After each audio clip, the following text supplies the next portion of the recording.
Ok. Veamos entonces el concepto de vector densidad de corriente. Esta es una magnitud de física de tipo vectorial, ¿no? Para definir este vector densidad de corriente, ¿no?, necesitamos primero especificar el tipo de material en donde se supone que está circulando la corriente, ¿no? Entonces, los medios materiales los vamos a considerar homogéneos e isótropos. ¿Qué significa eso? Que este tipo de material muestra, ¿no?, un cierto tipo de propiedades físicas, ¿no?, que no cambian en el tiempo, ¿cierto? No van a cambiar en el tiempo. Y además, ¿no es cierto?, estas propiedades físicas son las mismas en todas las direcciones y en todos los puntos, ¿no es cierto?, del material. ¿Listo? A eso se refiere material homogéneo e isótropo. Eso para no establecer, digamos, singularidades que nos puedan provocar algunos cambios en la idea de densidad de corriente, ¿no? Además, ¿no es cierto?, este material se supondrá que presenta un solo tipo de portador de carga que forma la corriente, ¿no? Pueden ser protones, o pueden ser electrones, o pueden ser iones positivos o negativos, pero es un solo tipo de portador de carga el que se mueve, el que forma el flujo de carga, o el que forma la corriente eléctrica. Estos portadores de carga que se mueven a lo largo del material o en el interior del material, ¿no es cierto?,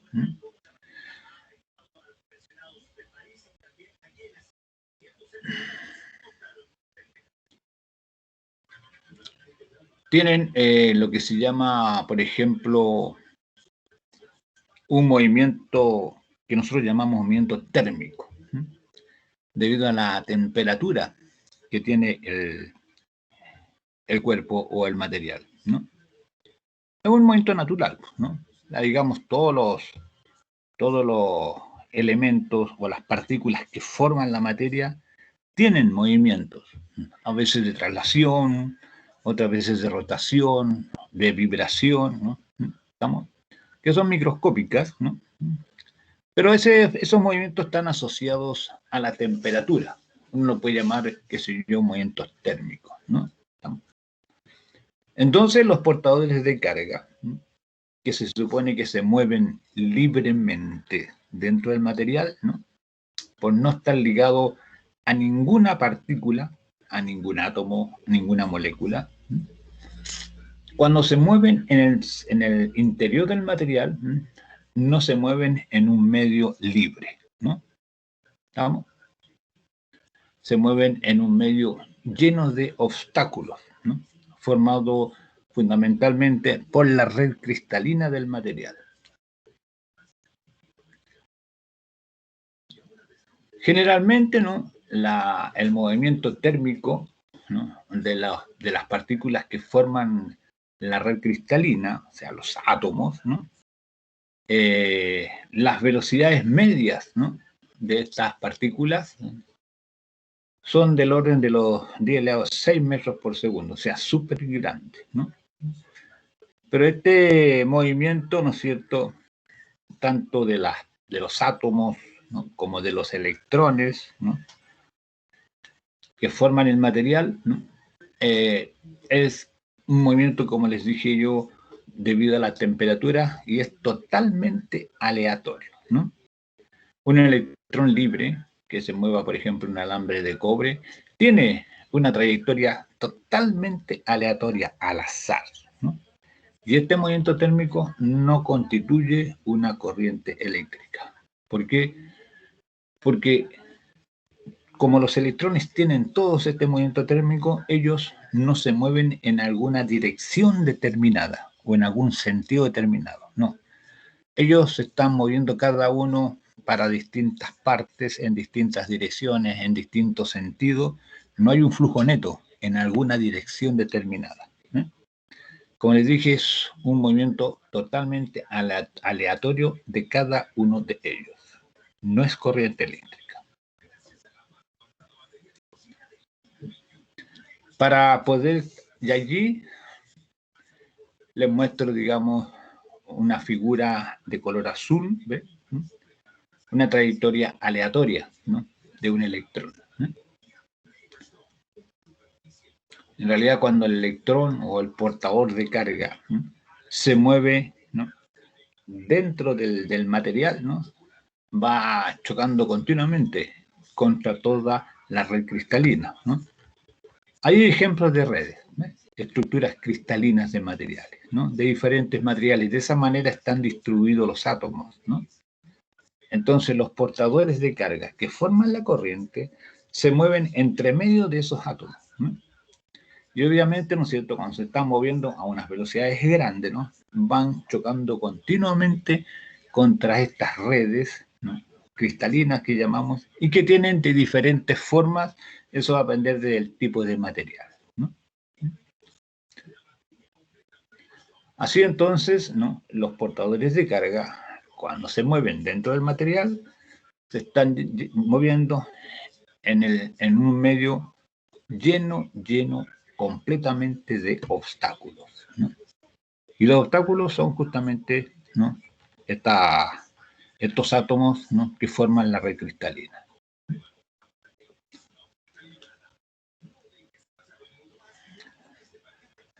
Para poder tener una corriente eléctrica, ¿no?, necesitamos, digamos, que en el interior del conductor o del material exista un campo eléctrico E. Necesariamente tiene que haber un campo eléctrico dentro del material. Este campo eléctrico E aplica una fuerza F, que es igual a Q por E. Si Q es la carga del portador y E es el campo, Q por E nos da la fuerza F que aplica el campo a los portadores de carga, ¿ve? Entonces, los portadores de carga que forman la corriente, ¿no es cierto?, va a sentir cada uno una fuerza F que es igual a Q por E. Aquí estamos asumiendo que todos los portadores son iguales, cada uno tiene una carga Q, y que E es el campo en todos los puntos donde está la corriente. Esta fuerza acelera, ¿no?, a las cargas libres. Acelera a los portadores de carga en la dirección del campo, ¿no? Sin embargo, ¿no?, como se mueve no en un medio libre, sino que en un medio lleno de obstáculos, ¿no?, el portador obviamente va a tener que colisionar, ¿no?, contra la red cristalina, contra los átomos que están más o menos fijos, ¿no?, y entonces frena su movimiento, ¿no? Y entonces el campo después lo vuelve a acelerar, ¿no? ¿Ve? Esto ocurre, digamos, para cada uno de los portadores de carga, ¿ve? Entonces, ¿no es cierto?, como consecuencia de este movimiento, ¿no?, como consecuencia de la acción de este campo eléctrico E, ¿no?, cada portador de carga, además del movimiento térmico, adquiere un movimiento que llamamos movimiento de deriva, ¿no?, producto de la acción del campo, ¿no? Pero este movimiento de deriva o de arrastre es súper lento, ¿no? ¿Estamos? Es una consecuencia, digamos, de la acción del campo eléctrico, ¿no? Así entonces, el flujo de carga adquiere un movimiento de deriva muy pequeño, muy lento, como consecuencia del campo eléctrico, ¿no? Y la velocidad de deriva, la velocidad de arrastre o de deriva, es aproximadamente del orden de los 10 elevado a menos 2 metros por segundo. Una velocidad súper pequeña. Pero esta velocidad pequeña es consecuencia de la acción del campo, nada más, ¿no? Miren, ahí en la figura les muestro, por ejemplo, ¿no?, en color azul, una trayectoria típica de un electrón cuando no hay campo eléctrico, ¿ves? Parte de P1, ¿no?, se va para un lado, después para otro, se mueve aleatoriamente y llega hasta P2. Y entonces, ¿no es cierto?, si no hay campo eléctrico, esa sería la trayectoria representativa de un electrón. Pero mientras no haya campo eléctrico, el electrón siempre se va a estar moviendo dentro de esa región, entre P1 y P2. No se va a salir de allí. Ahora, ¿no? Si hay un campo eléctrico, entonces, aparte de ese movimiento térmico representado por las líneas de color azul, hay otro movimiento adicional, el movimiento de arrastre. Y la trayectoria ya no sería la de color azul, sino que sería la de color rojo. ¿Ve? Ahora el electrón iría de P1 a P3. ¿Ve? Entonces, ya no llega a P2, sino que llega a P3, ¿no? Un poco desplazado de la otra posición P2. Ese es el movimiento, el desplazamiento neto que sufre el electrón. Y ese desplazamiento neto que hay entre P2 y P3, entre los puntos P2 y P3, es el movimiento de deriva. Ese desplazamiento neto se hace a una velocidad del orden de los 10 a menos 2 metros por segundo, muy pequeño. Y lo que sufre ese electrón lo sufren todos los electrones que forman parte del material. O sea, por lo menos todos los electrones libres, ¿no?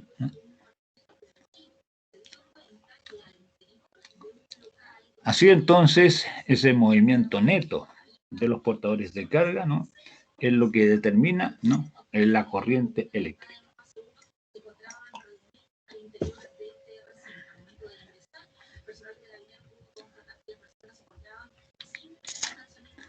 Vamos entonces ahora, ¿no?, a hacer una definición de lo que es, ¿no?, el vector densidad de corriente, ¿no? Vamos para allá. Vamos a suponer que tenemos un conductor cilíndrico, ¿no?, como el que se muestra abajo, ¿no?, que tiene una sección transversal A, ¿no?, y que además hay un campo eléctrico E que está dirigido de izquierda a derecha. Ese campo eléctrico E tiene que estar dentro del conductor, porque si no está E, no hay corriente eléctrica. No va a haber, no. El movimiento aleatorio de los portadores de carga no implica corriente eléctrica. Es la presencia de este campo eléctrico el que empuja a los portadores y el que hace que se genere la corriente eléctrica, ¿no? Y está orientado el campo eléctrico de izquierda a derecha, está indicado ahí con un vector de color rojo. Está actuando sobre todos los portadores de carga. ¿Listo? Todos los portadores de carga tienen la misma cantidad de carga Q positiva. Este es un modelo. Vamos a suponer, ¿no es cierto?, que los portadores de carga son todos, ¿no?, de la misma magnitud, tienen la misma cantidad de carga Q y que esta es positiva. ¿Mm? Ya vamos a ver que este modelo funciona súper bien para explicar los circuitos. ¿Mm? Y además, ¿no?, como el campo eléctrico es el mismo en todos los puntos, como el material es homogéneo e isótropo, o sea, tienen las mismas propiedades físicas en todos los puntos, y además todos los portadores de carga son iguales, ¿no?, son todos con la misma cantidad de carga Q, ¿no?, entonces vamos a suponer que todos ellos adquieren la misma velocidad de arrastre B sub D. B sub D significa velocidad de arrastre o velocidad de deriva. Entonces esa B sub D va a ser la misma para todos. Y ahí les dibujé, digamos, los portadores, cada uno con su B sub D, ¿no?, y con su carga más Q, todos moviéndose de izquierda a derecha, en la dirección en que apunta el campo.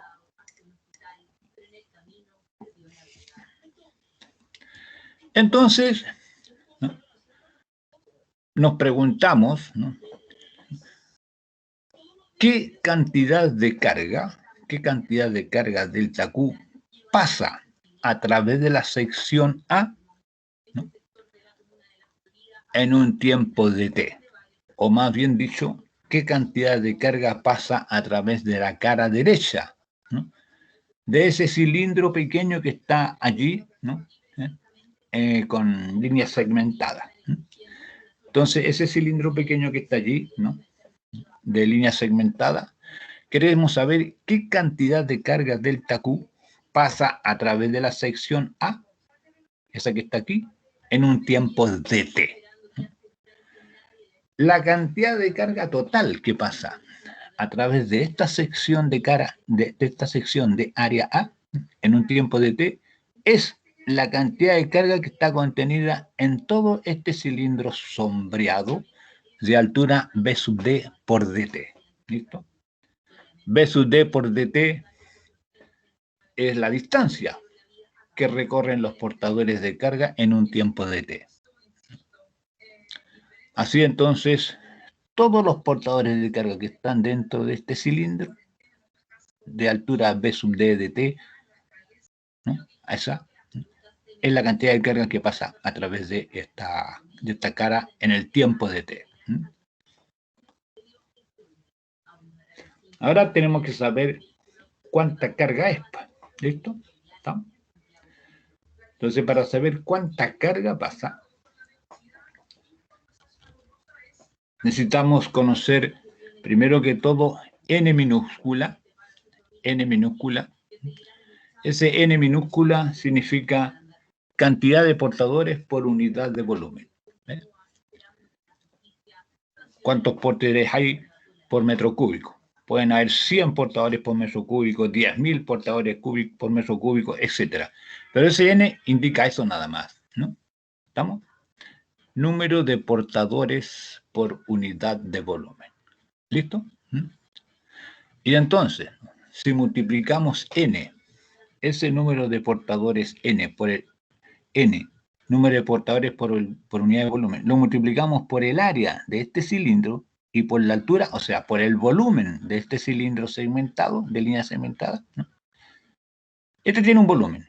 Si multiplicamos n por ese volumen, nos va a dar la cantidad de portadores que pasan a través de esta sección A. Y eso es, ese volumen B es A por BD y por DT, base por altura, ¿no? ¿Ven? A, BD, DT. Este cilindro chiquitito que está ahí tiene área basal A, altura BD por DT. Entonces, el volumen es A por BD y por DT. Y eso lo multiplicamos por N. Eso nos da la cantidad de portadores de carga que pasan a través de la sección A. Y como cada portador tiene la misma cantidad de carga Q, entonces multiplicamos por Q y nos da la cantidad de carga de Q que está contenida en ese cilindro y que va a pasar a través de la sección A. Esta cantidad de carga entonces de Q es N por Q por A por BD por DT. ¿Ven? El NABDDT sin el Q es la cantidad de portadores. Y si multiplicamos por la carga de cada portador, nos da la carga de Q. Ahora, la intensidad de corriente I es de Q a dt, de acuerdo a la definición. I igual de Q a dt. Y eso es NQ a B sub D. Así tenemos entonces que la intensidad de corriente presente en el material depende de número de portadores de carga, N, que va cambiando de un material a otro. Carga Q del portador de carga. A, sección del portador, sección del material. Y B sub D, velocidad o rapidez de deriva B sub D. Son todos esos parámetros los que determinan la intensidad de corriente. Son varios. N, Q, A, B, D.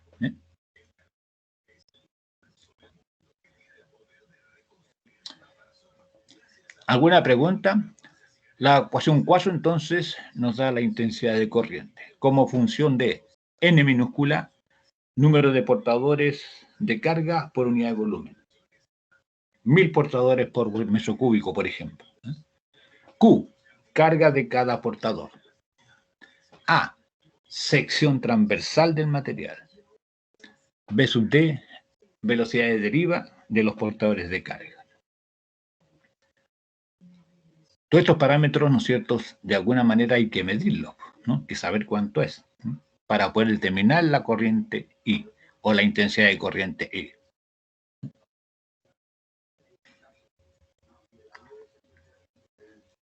Vamos a aprovechar ahora esa ecuación 4 para definir, ¿no?, lo que es el vector densidad de corriente J. Este vector densidad de corriente J lo definimos como N por Q por V sub D vectorial. Recuerden que V sub D es una velocidad de deriva, ¿no? Es un vector, ¿no es cierto? Y entonces J lo definimos como N por Q por V sub D, ¿no? Cantidad de portadores que hay por unidad de volumen multiplicado por la carga de cada portador y por V sub D, ¿no? Entonces, ¿no es cierto? Si comparamos 5 con 4, podremos ver que la intensidad de corriente será igual a J punto A, o sea, J por A, ¿no? A, el NQV sub D en la ecuación 4 es el J y A es el área, ¿no? Así, entonces, ¿no? El J multiplicado por el área A nos da la intensidad de corriente. Obviamente, de la ecuación 6 se desprende que ese J se mide en amperes partido por metro cuadrado. J igual I partido por A. El J, ¿no? También uno lo puede tomar de esa manera. Valor de la intensidad de corriente dividido por el área. Como es intensidad de corriente por unidad de área, por eso se llama densidad de corriente el J, ¿no? Porque es intensidad por unidad de área.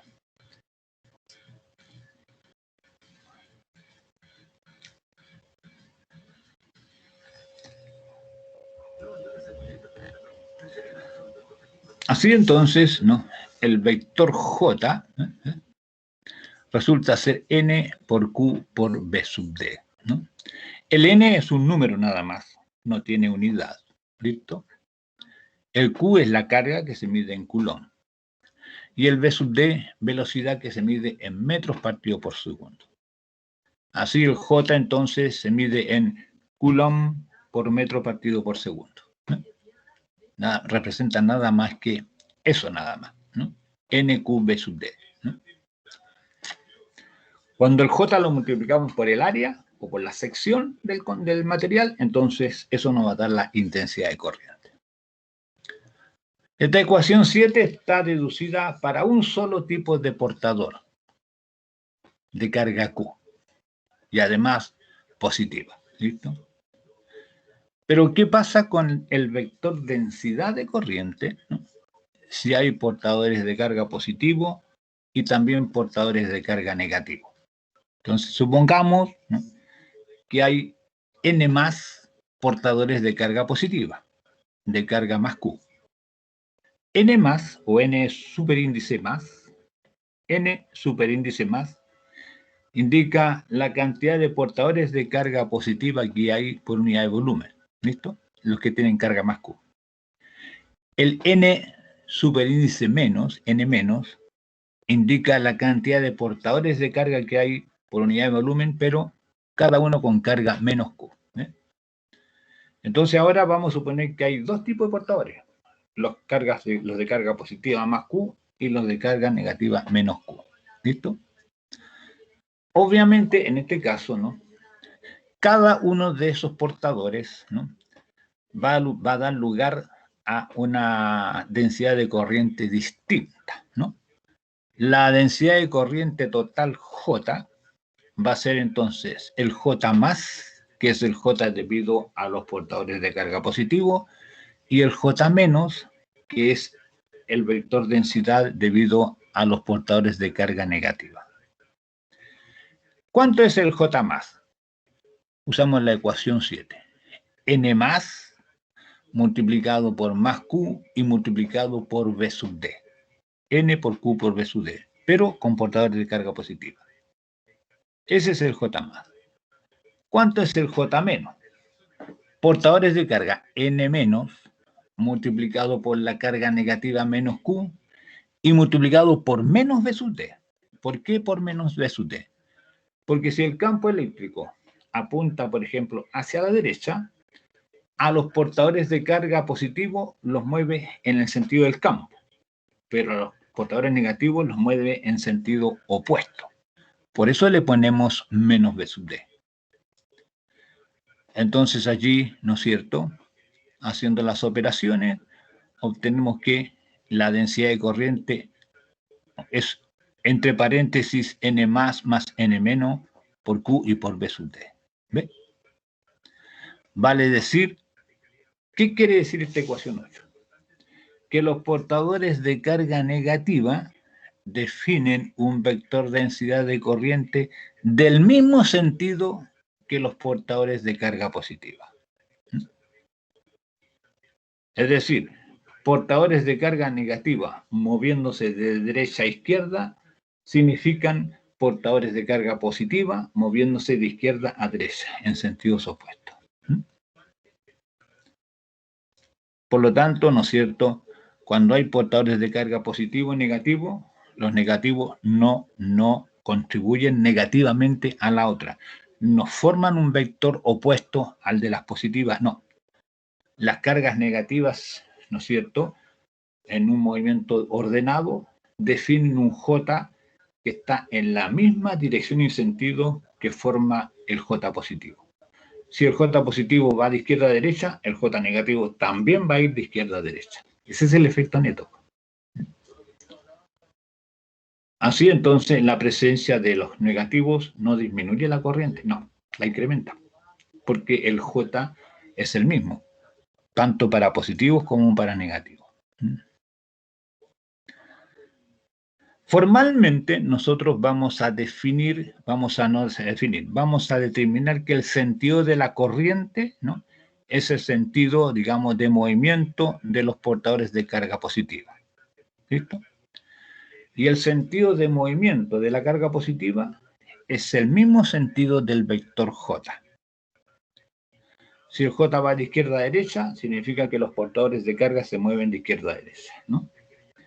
Ese va a ser para nosotros el sentido convencional de la corriente eléctrica, el sentido en el cual se mueven los portadores de carga positiva.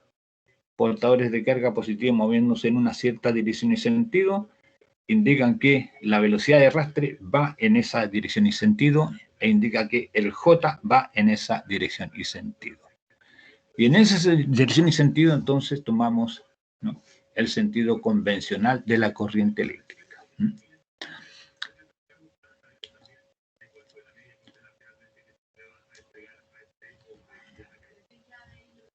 Veamos un ejemplo. Dice, un alambre de cobre de calibre 18 tiene un diámetro de 1,02 milímetros. Este alambre transporta una corriente de intensidad 1,67 amperes, ¿no? La densidad de electrones libres. Acá, en este ejemplo, los portadores de carga son electrones libres. La densidad de electrones libres es 8,5 por 10 elevado a 28 electrones por metro cúbico. Ese es el número n minúscula. N igual 8,5 por 10 elevado a 28 electrones por metro cúbico. Entonces nos piden calcular la velocidad de deriva y el tiempo empleado en recorrer una distancia de 1 metro. Eso es lo que nos están pidiendo.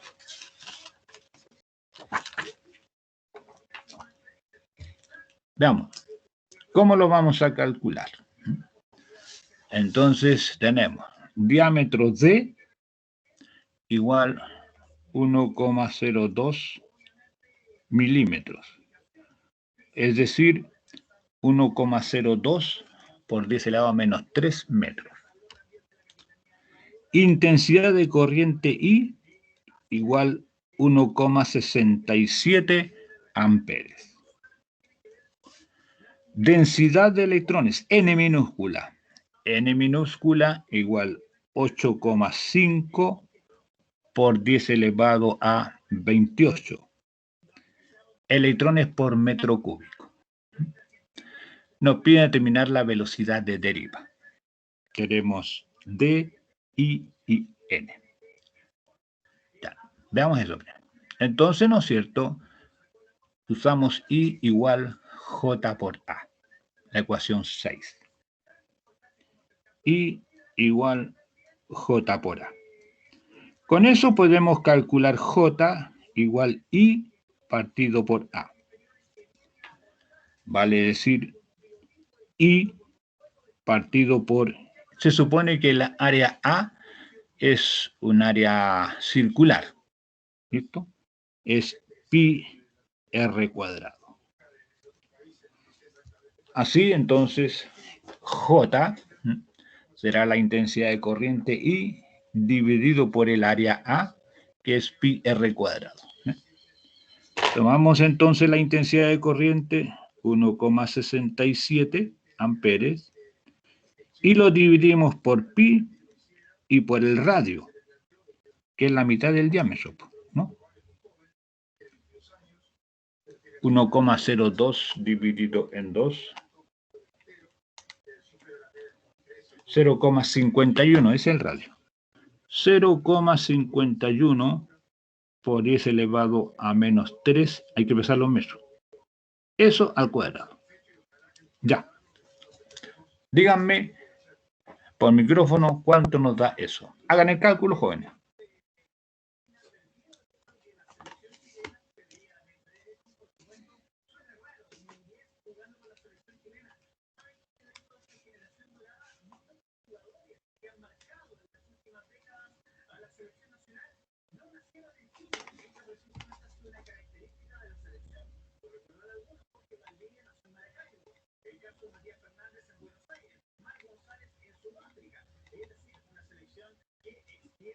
¿Cuánto les da?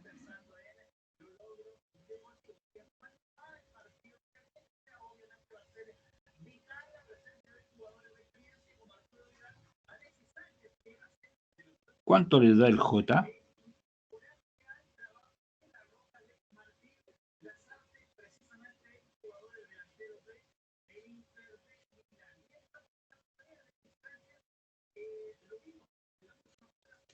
¿Alguien tiene alguna respuesta?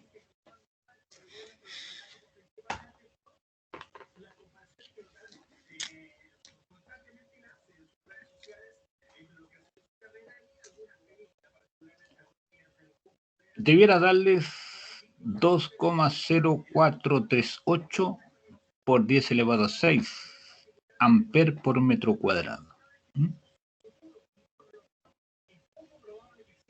Si es que no estoy equivocado. ¿Listo?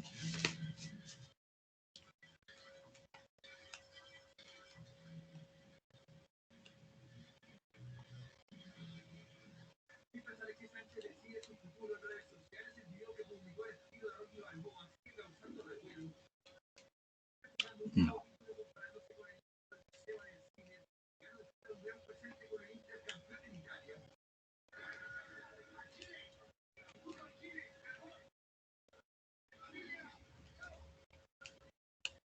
Sí, 2,0438 por 10 elevado a 6. Y eso se mide en amper por metro cuadrado. Ese es el J. ¿Estamos?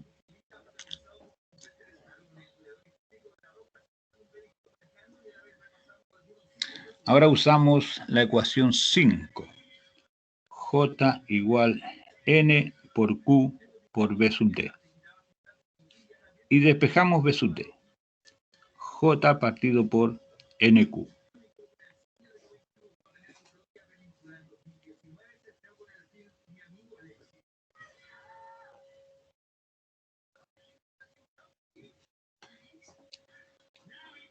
El B sub D nos queda J dividido por NQ. El J ya sabemos que vale 2,0438 por 10 elevado a 6. El N está dado allí. 8,5 por 10 elevado a 28.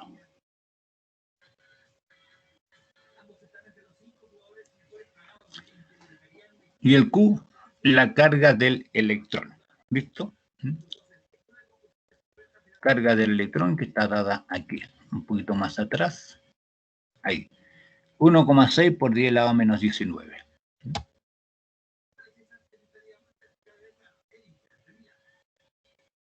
Ya. Esos son los valores que hay que usar.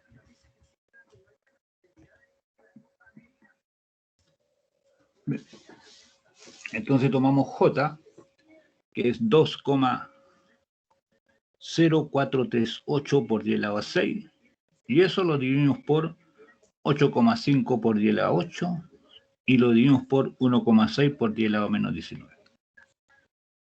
Si hacen los cálculos, debiera darle aproximadamente B sub D igual 1,5 por 10 elevado a menos 4 metros partido por segundo. Esa es la velocidad de deriva. 1,5 por 10 elevado a menos 4 metros por segundo. Como pueden ver, esa es una velocidad característica, ¿listo? Tremendamente pequeña, ¿listo? Súper lenta. Porque 1,5 por 10 elevado a menos 4 metros por segundo significa, digamos, aproximadamente 0,15 milímetros por segundo. O sea, una distancia tremendamente pequeña. 0,015 milímetros. 0,015 milímetros lo que avanza en cada segundo. Si estos portadores requieren recorrer 1 metro del material, entonces, ¿no es cierto?, tomamos ese B sub D, ¿no? Tomamos esa distancia de 1 metro y la dividimos por B sub D, para calcular el tiempo, delta T. Si quiere calcular el tiempo delta T, ¿no? ¿Estamos? Profe. Sí, dígame. El valor que calculó antes a mí me da 1,5 por 10 elevado a menos 22. No sé si algo hice mal, creo. ¿No 10 elevado a menos 4? ¿No te da 10 elevado a menos 4? No, me da menos 22. No, tiene que darte ese orden de magnitud, 10 elevado a menos 4. ¿Listo? Ya. Veamos, cuando en el numerador te da 2,0438 por 10 elevado a 6. Sí, dividido por 8,5 por 10 elevado a 8. A 28.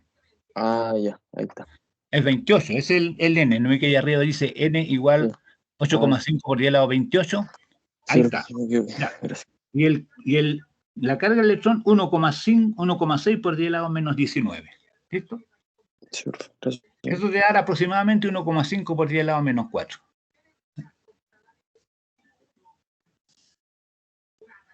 ¿Estamos? Sí, profe, gracias. Ya.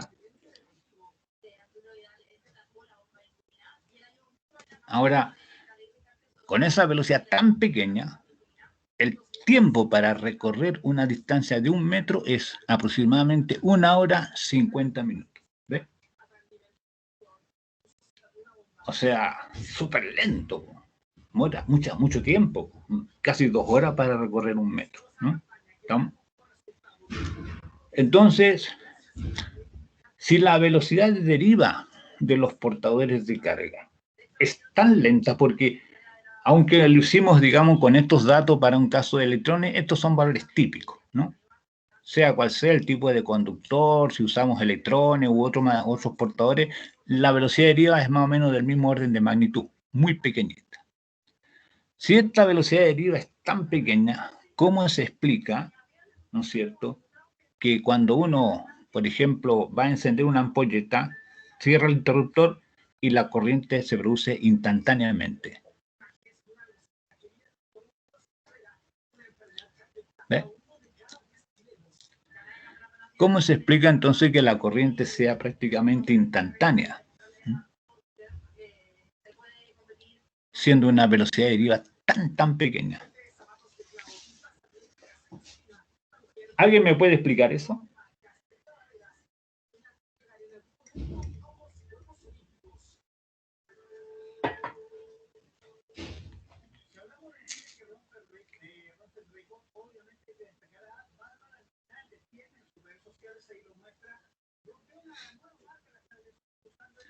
¿Alguien me puede explicar por qué diablos, por qué razón la corriente aparece prácticamente instantánea? Porque cuando uno va a encender una lámpara por una ampolleta, ¿no es cierto?, cierra el circuito e instantáneamente la corriente pasa por la ampolleta, aunque esté lejos. Aunque esté lejos del interruptor. ¿Cómo se explica ese carácter instantáneo de la corriente si esta velocidad de deriva es tan lenta.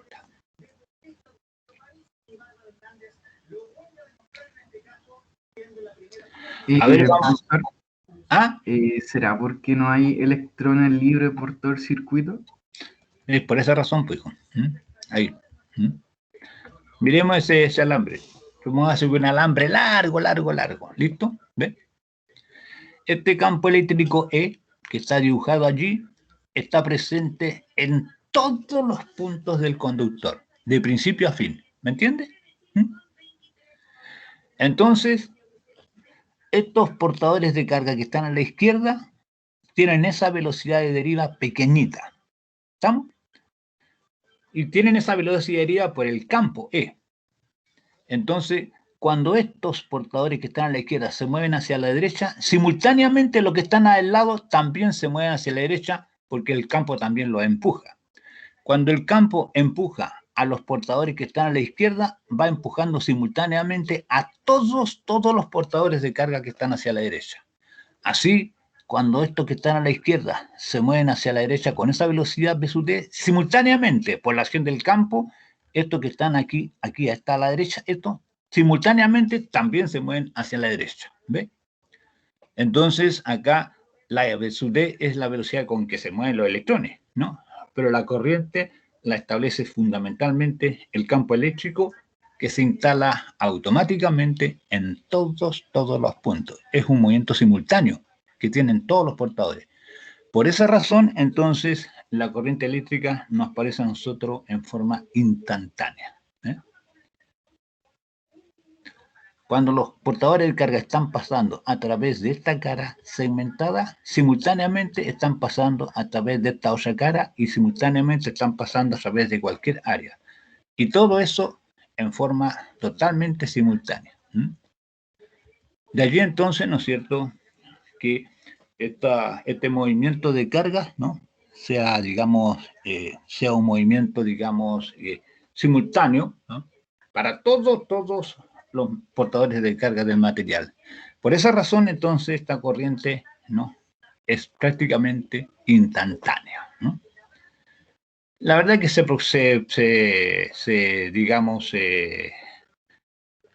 se propaga la corriente a una velocidad, digamos, próxima a la velocidad de la luz, ¿no? Súper rápido. Son 3:30, descansamos un ratito, ¿listo? Vámonos 10 minutos de descanso. ¿Estamos? Volvemos de allí.